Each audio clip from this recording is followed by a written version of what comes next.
कारगिल युद्धामध्ये भारतीय जवानांनी उत्कृष्ट कामगिरी करत पाकिस्तानला धूळ चारली। आजचा तो हा विजय दिवस 25 वर्ष पूर्ण होत आहे रौप्य महोत्सवाला कारगिल विजय दिवस। या संदर्भामध्ये आपण आज सनत ठाकूर यांच्याशी भेटणार आहोत आणि त्यांनी त्या युद्धाच्या वेळीचे जे प्रसंग आहे ते त्यांच्याकडे आपण जाणून घेणार आहे।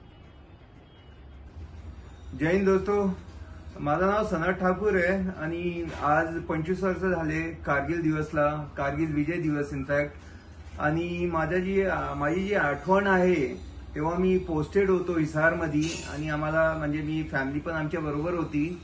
आम्हाला असे आदेश आले की तुम्ही जा आता फॅमिलीला घरी सोडा, कधी पण तुम्हाला युद्धाच्या मैदानात जावं लागेल।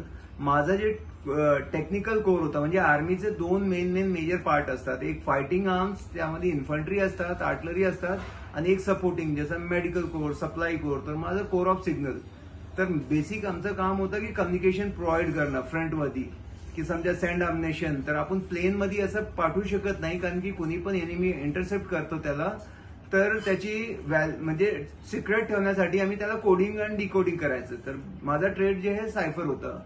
तर त्यावेळी आम्ही तयारी केलं आणि माझं मुलाचं म्हणजे वाईफ जे आहे ती प्रेग्नेंट पण होती आणि जेव्हा आम्ही गेलो तर आम्हाला हे नक्की खात्री होतं की आम्ही जिंकूनच येणार आहे। आर्मी जे इंडियन आर्मी आहे, this is the best army in the world. तर मी मुलाचं नाव पण त्यामुळे आता कारगिल ठेवलंय आणि तो पण 25 वर्षाचा झालेला आहे आणि US मध्ये आहे। तर ही माझी थोडीशी स्टोरी होती आणि तिथे बरंच काय काम केलं, आम्ही जिंकलो। I am proud to be part of world's best army. Thank you.